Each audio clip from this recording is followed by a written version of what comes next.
আমি টের পাই নাই। দুইটা বকরির বাচ্চা এসে আমার খামির খেয়ে জাবর কাটতেছে, আমি ঘুমায় আছি, ছোট মানুষ, খবর নেই।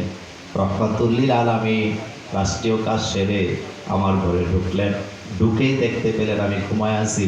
রাসূল আমাকে জাগায় নাই, নিজের হাতে আটা নিয়ে খামির করে তরকারি রান্না করে গালে চিমটি দিয়া বলতেছে, আয়েশা উঠো, আমি তোমার স্বামী তোমার জন্য খাবার রেডি করেছি। আপনি কয়দিন করছেন? কয়দিন ঘর ঝাড়ু দিচ্ছেন? রাসূল সাল্লাল্লাহু আলাইহি ওয়াসাল্লাম ঘর ঝাড়ু দিয়েছেন, আপনি দিছেন? আর কথায় কথায় তালাক, তালাক বোধহয় চট্টগ্রামে নাই, কথা কর না কেন? কুমিল্লার একটা জায়গা আছে, এক জায়গায় একজন ফতুয়া জানতে চাইছে আমার কাছে তালাকের মাসালা। সকালবেলা ফজরের পরে সে বেবি ট্যাক্সি আসছিল, আগে মনে আছে আপনাদের?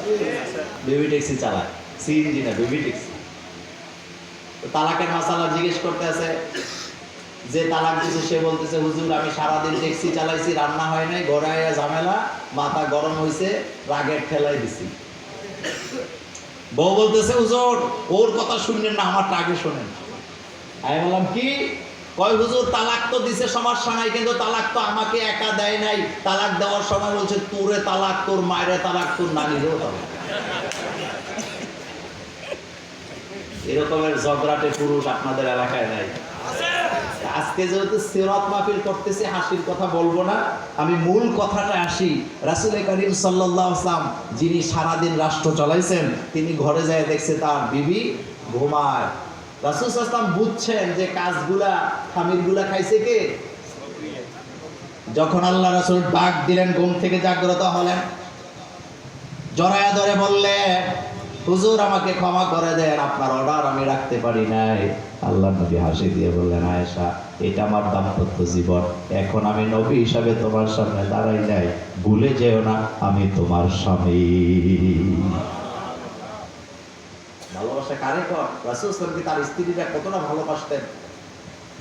মক্কা থেকে হিজরত করে মদিনায় যারা গেলেন তাদের মধ্যে আবু সুফিয়ানের মেয়ে আমাদের মা উম্মে হাবিবাও ছিলেন। কে ছিলেন? আবু সুফিয়ানের মেয়ে। আবু সুফিয়ান চালাক মানুষ। আবু জাহেল বলতেছে, সুফিয়ান তুই যা, তোর মেয়ে আছে মুহাম্মদ সাল্লাল্লাহু আলাইহি ওয়াসাল্লামের কাছে, তুই যে চুক্তি কর, আমি গেলে মদিনার মুসলমানরা আমাকে ক্ষমা করবে না। এবার আবু সুফিয়ান গেছে উম্মে হাবিবার ঘরে, যায় দেখতেছে উম্মে হাবিবার ঘরে খাট নাই, পালং নাই, খেজুর পাতার পাটি বিছানো। ভিতরে ঢুকলেন, নিজের মেয়েকে বললেন, মা মুহাম্মদ সাল্লাল্লাহু আলাইহি ওয়াসাল্লামের জন্য হিজরত